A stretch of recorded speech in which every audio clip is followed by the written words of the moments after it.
Hey all, Dave here.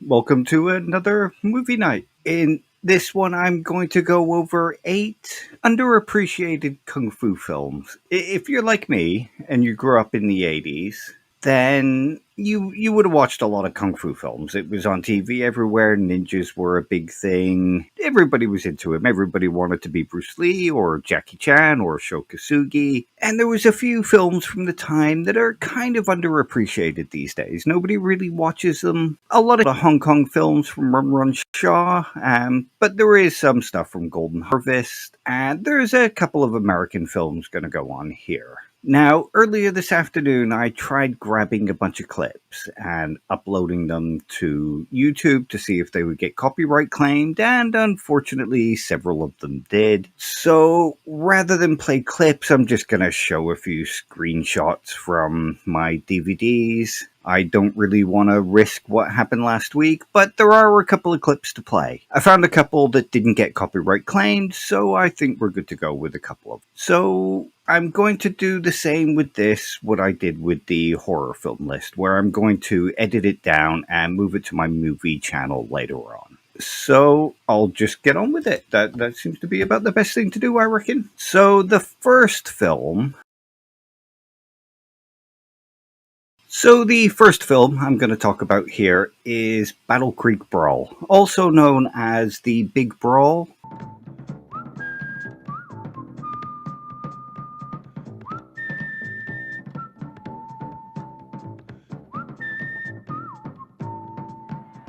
It's from Golden Harvest, and it's one of Jackie Chan's first American films, and it's the very first film where anybody got to hear his actual voice, because of course in Hong Kong, the films, to speed up the process, films aren't made with sound. They're dubbed afterwards into Mandarin or Cantonese. And so this one was a joint production between Warner Brothers and Golden Harvest, something similar to Enter the Dragon was. Anybody who knows this knows just how great it is. It is basically the Cannonball Run of Kung Fu films, as far as I'm concerned.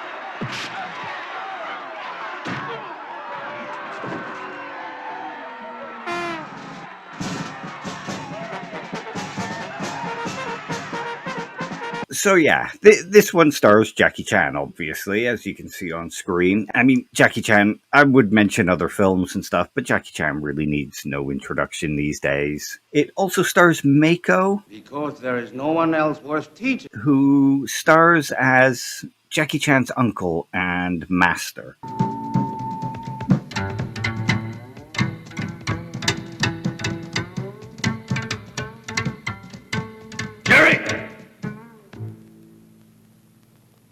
On the square! And you might recognize Mako from films like Bulletproof Monk or Perfect Weapon. He also did the voice of Splinter in one of the more recent Teenage Mutant Ninja Turtle films. It also has Rosalind Chow in it, who you might recognize from Deep Space Nine. She played Keiko, O'Brien's wife. And it's directed by Robert Clouse, who also directed films like Enter the Dragon and China O'Brien and another forgotten classic, Jim Kata. Basically, the film is set in the 1930s, and like I said, it's the Kung Fu film version of the Cannonball Run. Jackie Chan is in America with his girlfriend, who we see on screen. They want him to participate in what is basically an all-out brawl. The sister-in-law gets kidnapped, and he kind of joins forces with his uncle, and the mob force him to go to Texas and fight. The picture you see is Jackie Chan with his girlfriend, and this is Mako. And this is a scene from when they go to rescue the sister-in-law. There's a lot of good sort of action comedy in this, as you would expect from Jackie Chan.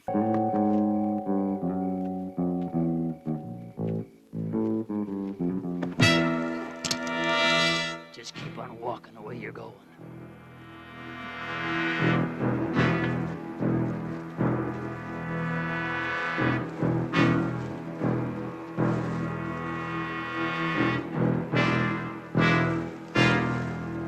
Hold. Wait a second.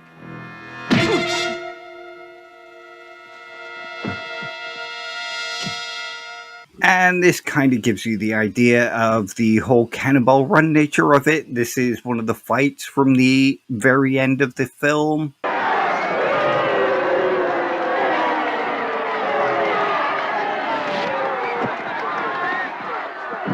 And this is Jackie Chan in one of the final fights, and you can see the kind of people he's put up against, the big American wrestler kinds. I was lucky enough to see this one in the cinema as a kid. It was a double feature with Enter the Dragon or The Octagon, I can't remember which one, but it was great on the big screen, and nobody has ever really heard of it since. Most people see Rumble in the Bronx as Jackie Chan's first American film, but this is the one. And this is, as fun as Rumble in the Bronx is, this is the one you want to go for if you want good Jackie Chan fun. And this is a scene from the final fight, or, another one of the final fights. And you can see exactly the kind of film it is from this.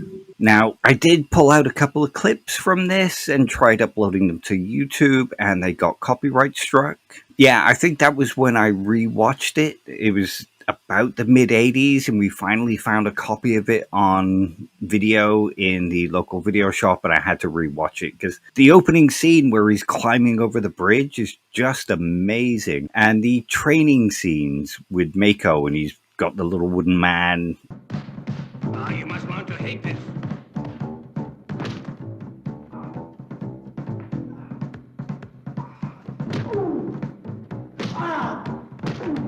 And he's also using like the cane and dance lessons to teach him kung fu. It's all very clever and very funny. But yeah, I tried grabbing a couple of clips from this and uploading them to YouTube, and like I say, they got copyright struck. But when I edit this down and move it to the actual movie channel, I'm going to insert some clips, because even if they get copyright struck, they don't get the video banned, but it will get the stream cut off if I play them, and we know what happened last week. So yeah, that was the big brawl. Anybody who's a kung fu film fan of the 80s is going to know this one. Unfortunately, people today don't really know this one, and they really ought to.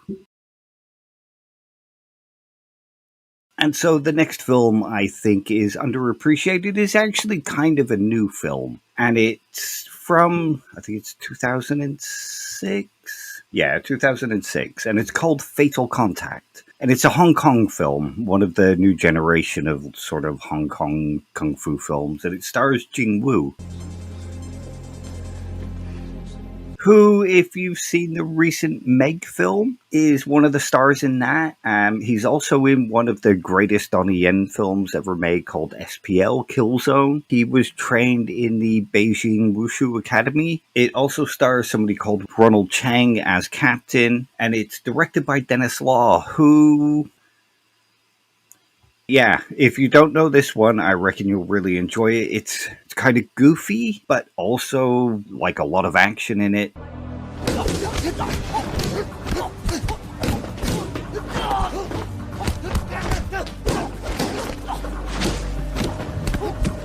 It has a sort of Karate Kid feel to it, while also being a more grown-up version. Basically, it's about Kung Ko, who's played by Jing Wu, and he's trained in Sanda.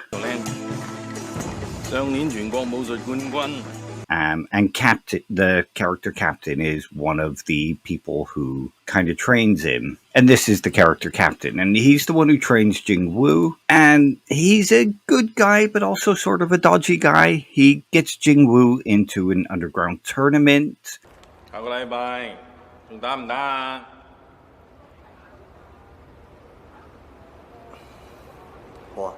Very good. That he then has to fight through, both to emerge victorious and also to emerge alive. It's got a lot of heart, and the fighting is phenomenal. It's what you would expect from that kind of film.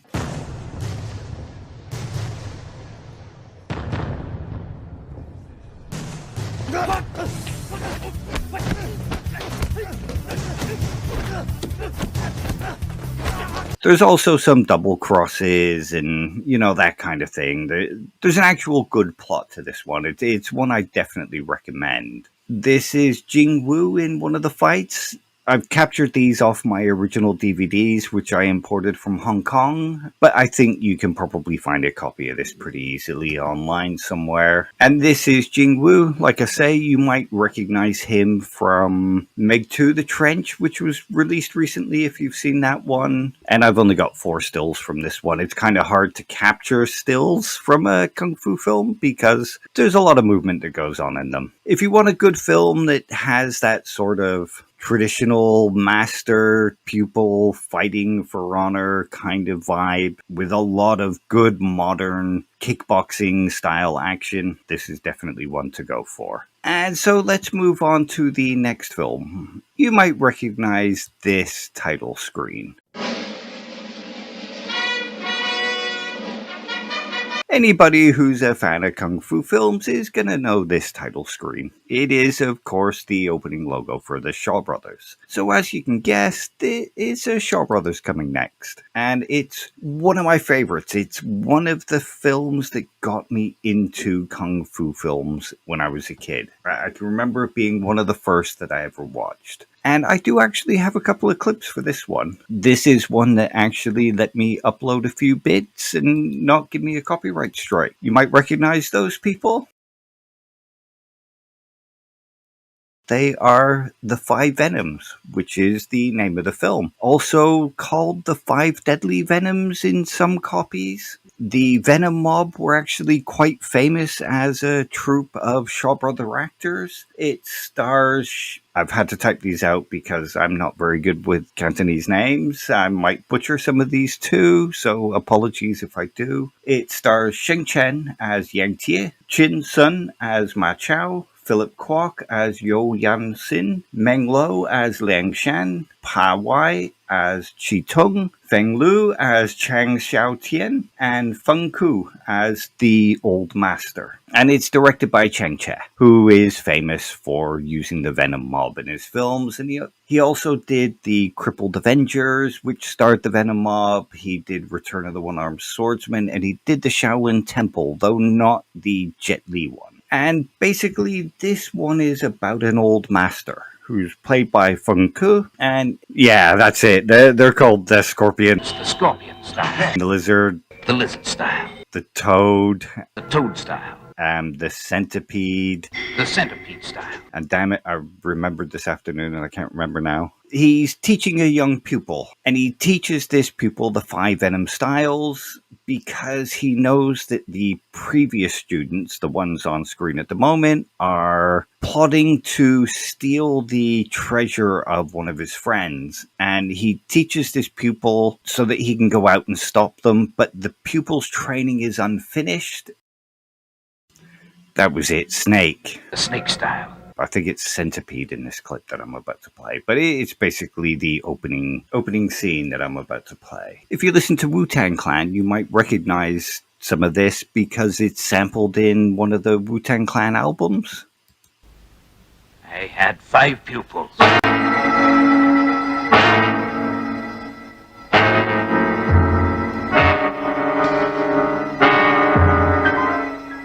the first pupil, his name was Santian. He practiced the centipede style. He was known as the centipede. In fact, the speed he moved was as fast as a centipede.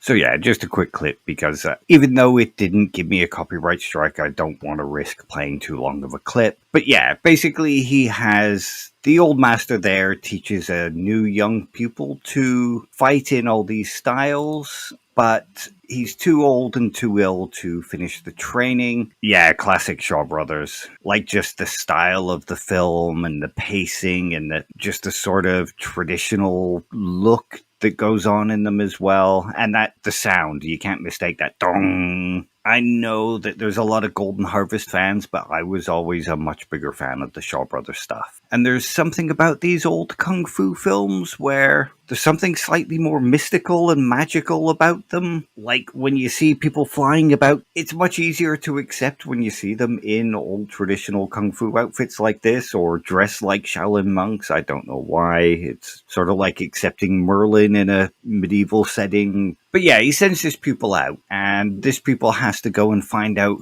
because the master didn't know who the students were when he was training them. So he gets this young student who doesn't quite finish all the training to go out and find the original students and stop the plot to steal the treasure. So there's a mystery element that goes on, though there is some murder mystery going on as well. But yeah, as you can see, it contains the Venom mob, and it has that traditional kind of choreographed Shaw Brothers fights.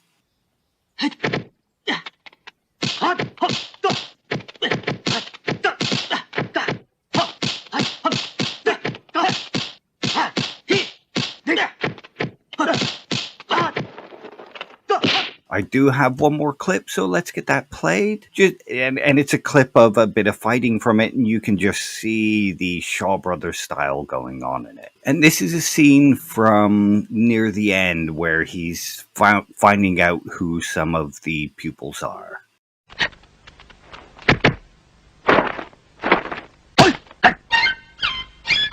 It's number 2, the snake. So it was your idea.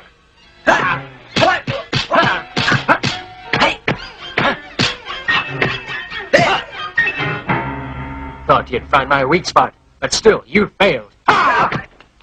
So yeah, classic Shaw Brothers fighting going on there, and the classic sound effects and the classic music. Now that's the English dubbed version. I do have the original DVD, and it's got both the dubbed and the subtitled, but I just went with the dubbed one because it just seemed to be much easier and much more friendly.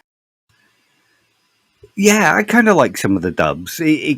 It gives it a particular character, and you start to generally tend to recognize the voices. It feels more kitsch when you watch the dubbed one. It takes me back to my childhood so much more than watching the actual Cantonese or Mandarin subtitled versions does anyway. And so next up, we have another Shaw Brothers film. Like I said, I'm a huge Shaw Brothers fan, and this one is not quite as well known as something like the Venom Mob films are, but this one is called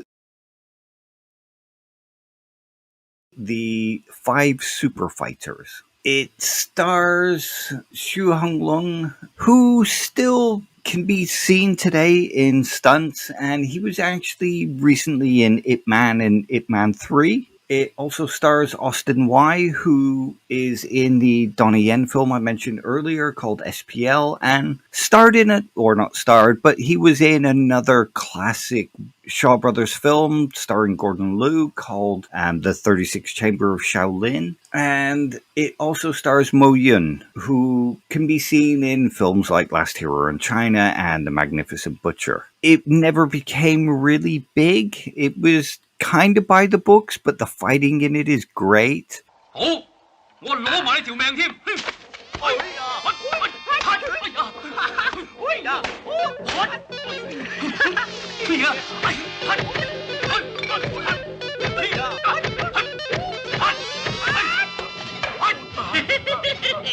It's essentially about the Raiden-looking guy, the one wearing the fisherman's hat. He's a master who goes around the land correcting bad kung fu, as he puts it.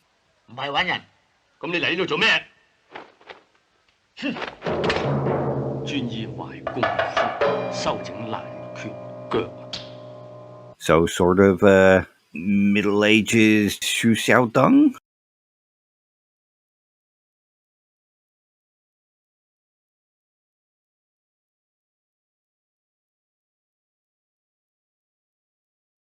And basically, he comes across these three pupils and their master, and he attacks them.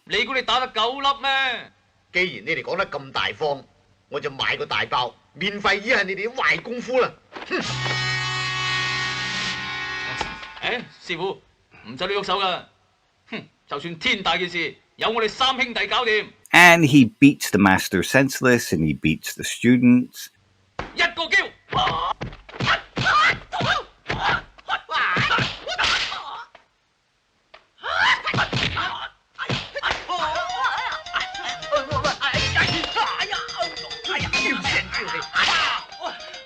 And they vow to get revenge.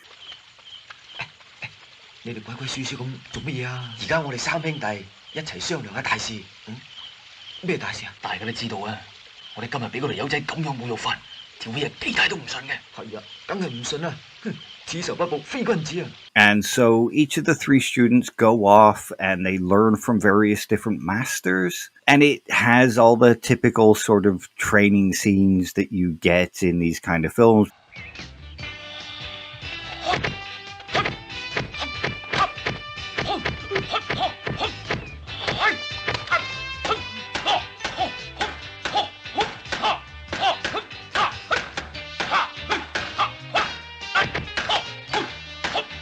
With people, tied to ropes, being stretched, and the master who gets the pupil to steal his food.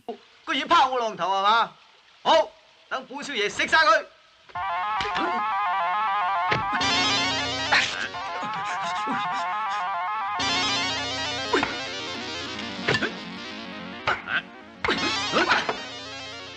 Unfortunately, I tried to grab some clips of this one, but this was another one that got copyright struck. And again, this is the Kung Fu correcting master, and this is the pupil's master who gets beaten up. And this is from near the end where the pupils have retrained and they now come to get revenge on the master who beat their master. And as you can see, it's that traditional Shaw Brothers costumes, and it's got the traditional Shaw Brothers fighting styles with lots of leaps and very rigid kind of moves, but still very fun to watch. So hang on one second while I set up the next one. Funnily enough, another Shaw Brothers film. This one I do have some clips from that I'll play in a moment, but this one I didn't see until I was in my mid-20s, I think it was. Somehow it always escaped me. But it's called Mad Monkey Kung Fu. Yeah, I have a lot of that problem as well, and sometimes these films can be called different things depending on the year they're released and the territory they're released in. But yeah, like I say, this one is Mad Monkey Kung Fu. It stars Jialing Liu as Chen and Hao Xiao as Monkey. And basically, it's another sort of master-pupil getting revenge on the people who beat up the master kind of film, but I can never get enough of these kind of films. Essentially, it's the guy here, the one in white. Yeah, this one became sort of popular in the 90s for a little while, and that's basically when I saw it. It was just one that escaped me when I was a teen, I guess. Although, you know what these kind of films could be like. Sometimes it took forever for somebody to buy it and dub it and release it in whatever territory. So the guy in white is Chen, who is a kung fu expert in monkey style kung fu. And something happens to him where he gets disgraced and he gets his hands broken and he has to leave. And he goes off to become a merchant and he sells candy to children. And he teams up with a friend. And that friend is Monkey. No, Roadhouse isn't on this list. That's not a kung fu film. That's a bar brawler. Maybe on a bar brawler list. I will say, I watched the Jake Gyllenhaal Roadhouse, and I actually found it to be kind of enjoyable. Although, no matter how hard I try, I can't like Conor McGregor. There's just something about the guy that rubs me the wrong way. But yeah, basically, the merchant and his friend start to get bullied by gangsters, and in order to protect themselves, here's the master. He becomes a drunk and a merchant, like I say, and the gangsters kill his monkey, and that's when he decides to team up with his friend, teach him kung fu, as we see here. Traditional sort of Shaw Brothers training where he's climbing trees and swinging on ropes and being stretched and rolled around. 因為每隻手指都能夠有勁，所以學後拳一定要指力同埋腕力。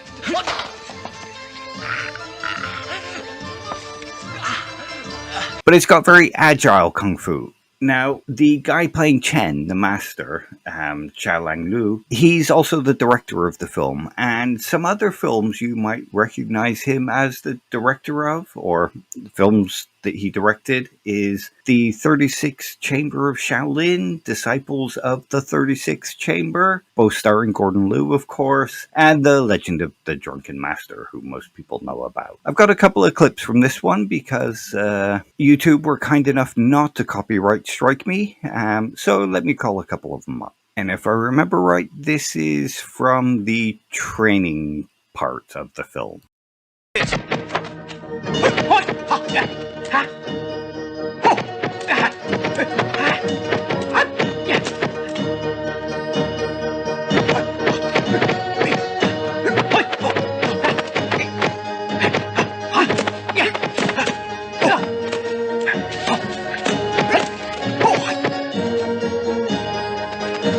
Now, if you're familiar with those sort of Russian Bullshido videos, they look kind of like that when you watch the videos. But that's just the guy first learning to train, so it all looks very odd. But eventually the fighting gets better and the actual kung fu gets better. Check out this next scene.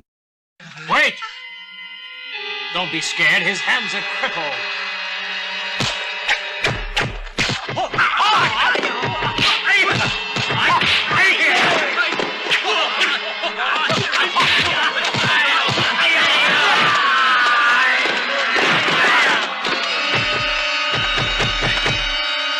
Teacher, why weren't you earlier? I'd be in the net too, if I were. All right. As you can see, it's that standard run Shaw fighting, but it's a little more fluid than you usually get from run Shaw stuff. And like I say, it's some of the... Yeah, it's one of the most... Yeah, this is one of the biggest scenes in the film. It's right near the end, and it's the big boss fights. And you'll probably recognize this next one. And this is what I mean by it being one of the most acrobatic kung fu films that is out there. So this clip is actually in Cantonese. Somehow I managed to rip it with the original soundtrack and the subtitles, so you'll have to excuse that.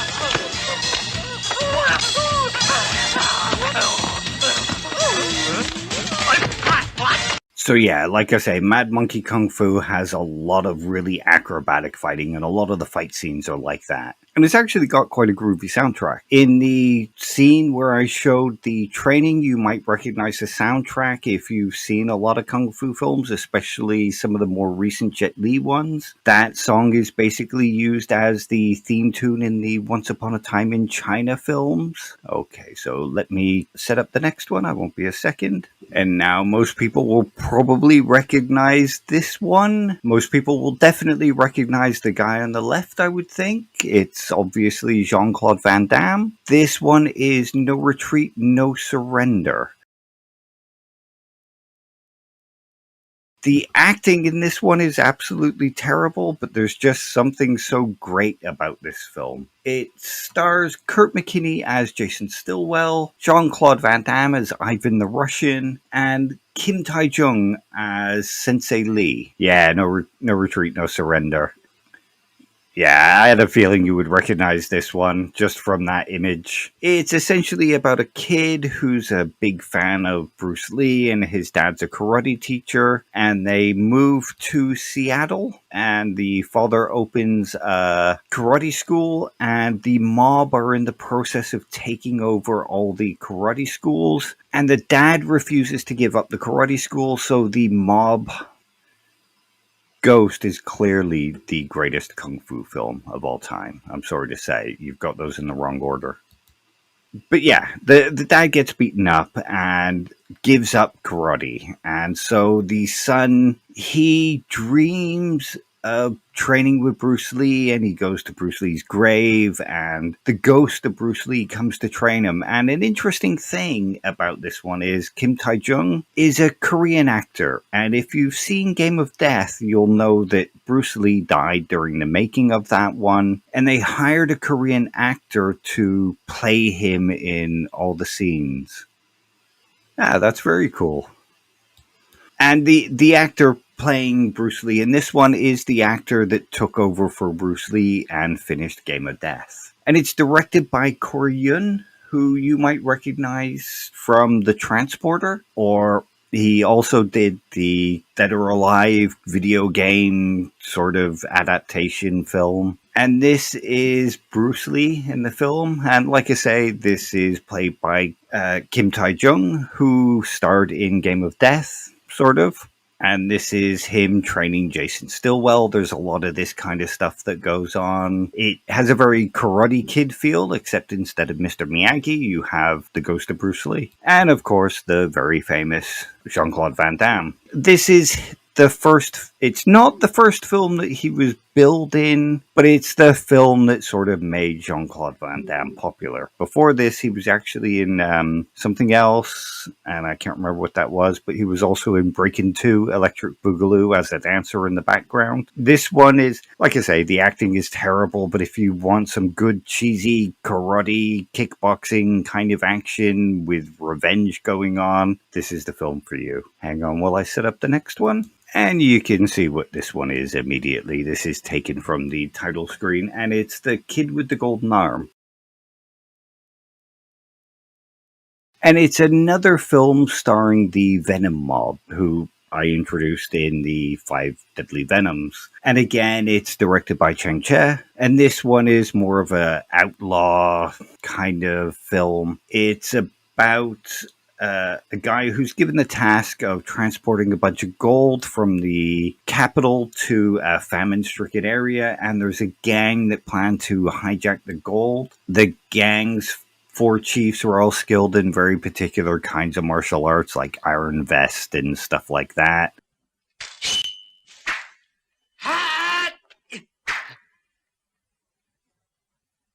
And so it's you, and trying for my back.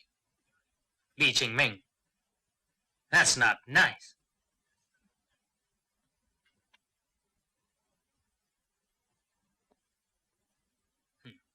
You're a hero. But still, you don't seem like one. At least, not to me. And so the guy given the task of transporting the gold hires some of his own fighters.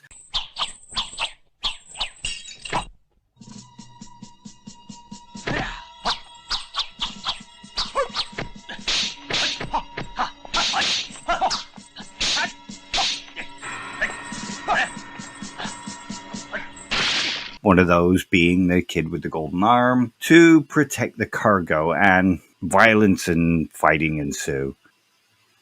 Yeah, I'm not surprised. This one is the second most famous and second most popular Venom mob film, and it actually was really popular back in the day. This is another one that I imported direct from China just because of how great it is. And this is one of the guys, and he's like a drunken style kind of kung fu fighter. You always get one of them in every kung fu film, really, don't you? And this is one of the things that I really kind of liked about the Shaw Brothers films and the Venom films. They all had very good female martial artists and very good, strong female characters, which was kind of ahead of its time. And here we have the kid with the golden arm. Like, the story is that he's lost his arm and he's had it replaced by a golden arm, but, you know, he very clearly has both arms. And a scene from the fight. And it's that traditional classic Shaw Brothers style. There's just something very cool about this era of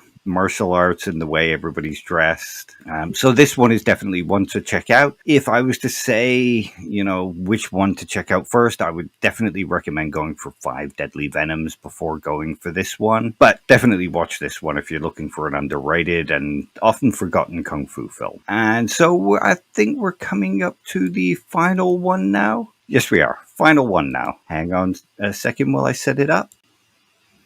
Hey, Sixtra, no problem. Thank you for joining. I really appreciate it. It's we're on the final film, unfortunately, but hopefully you'll still find something here. You've probably seen this because we're not far off the same age. This is one of my favorite all-time kung fu films, and this was another one I saw in the cinema. Just give me 2 seconds.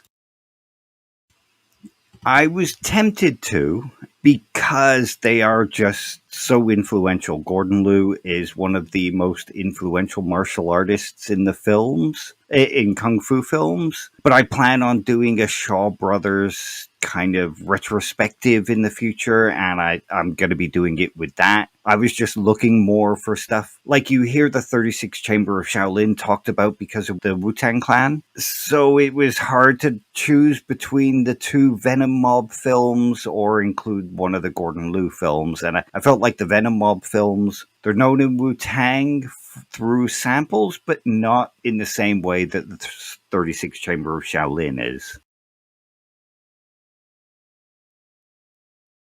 And here we have one of the greatest ever American kung fu films made. I saw this one in the cinema and I just absolutely fucking loved it.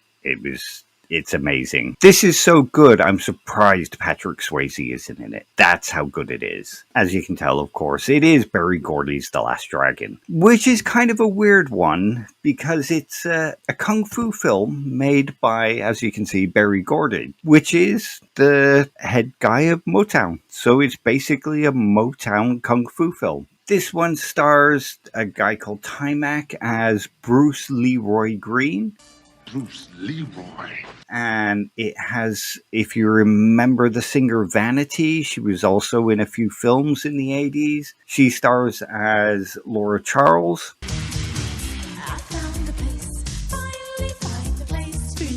And it also has Bruce Leroy Green is the master.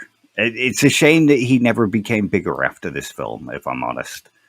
It also stars Julius Carry as one of the best bad guys in any kung fu film ever, Shonuff.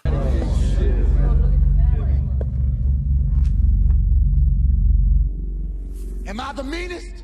Sure enough. Am I the prettiest? Sure enough. Am I the baddest mofo low down around this town? Sure enough. Well, who am I? Sure enough. Who am I? Sure enough. I can't hear you. Sure enough. You might recognize the actor from the Bruce Campbell series, The Adventures of Briscoe County Jr. It also stars Mike Starr, who became sort of biggish. Yeah, Vanity was very foxy. Yeah, most definitely. I need to go if you want to get in. Ha ha.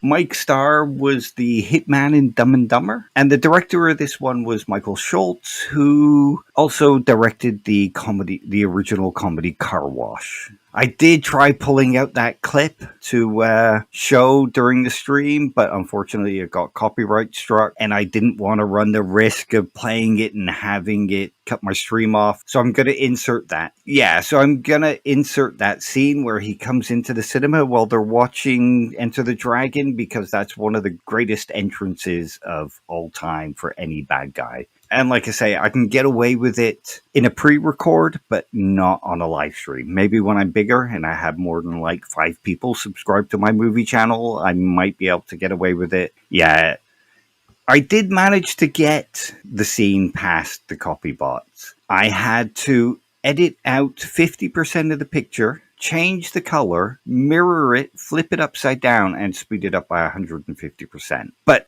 of course, that just doesn't work. You know, it's not watchable, and it kills what makes the scene amazing. But basically, this one's about Bruce Leroy Green, who he's training under a master, and he reaches the final level of his training, but he feels like he hasn't because he hasn't achieved what he calls the glow. We have finished our journey together.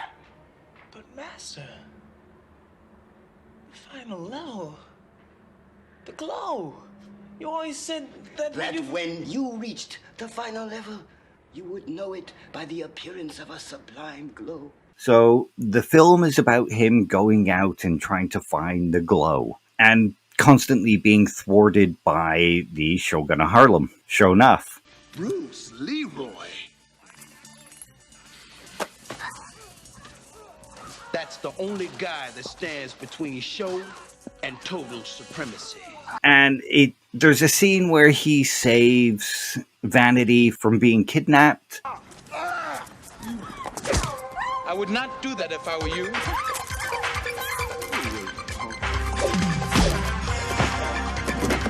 By a music producer who, because Vanity runs Seventh Heaven, the biggest club and in the Harlem at the time, and then it basically all builds up to a big fight at the end where the music producer hires a bunch of people to attack Leroy Brown. What makes you think you should get double what everybody else is getting, huh?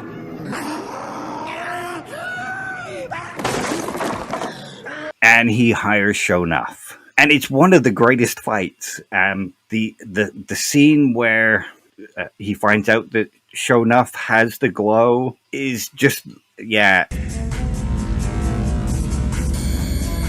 Playtime's over, boy.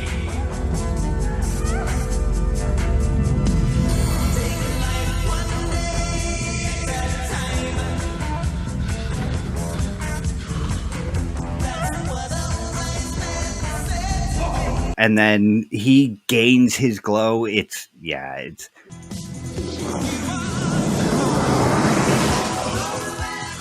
All right, Leroy. Who's the one and only master?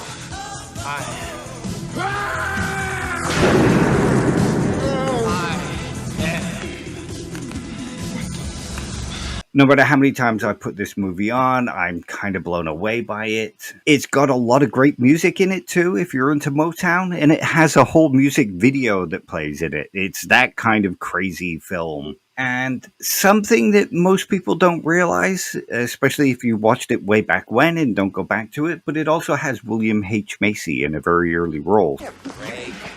Why don't you just call yourself a cop, okay? My life is not filled with all that craziness. 5 seconds. Tell them 4, you're whatever his 3, name is to forget it. Arcadian. 1. Oh, look. You're on. You know, if you've watched like Fargo, the film, yeah. The Rhythm of the Night by DeBarge was from this, and that's the video that plays in it. I mean, it breaks up the video. Yeah, El DeBarge. And it's a great tune. And like I say, the video plays during the film with it occasionally being broken up by, Vanity dancing and that kind of thing. It's just such a weird, mad film. There's a lot of great comedy that goes on in this one as well. This is Bruce Leroy Brown with the Master, and he's very much a Mr. Miyagi sort of character. I mean, aren't they all from these kind of American films? And of course, there we have the Master, the Shogun of Harlem, Sho'nuff, although he's not quite the Master that Leroy Brown is. And there we have the very foxy Vanity, who apparently was very much high on drugs during the making of this entire film. What can you say? And this is a shot from the final fight. And this is one of the greatest... Oh, Leroy Green, sorry. Yes, sorry. Every time I go to say it, the song Leroy Brown pops into my head, and I have to tell myself not to say Leroy Brown, and sometimes I do. My apologies. Thanks for catching it, though, Organics.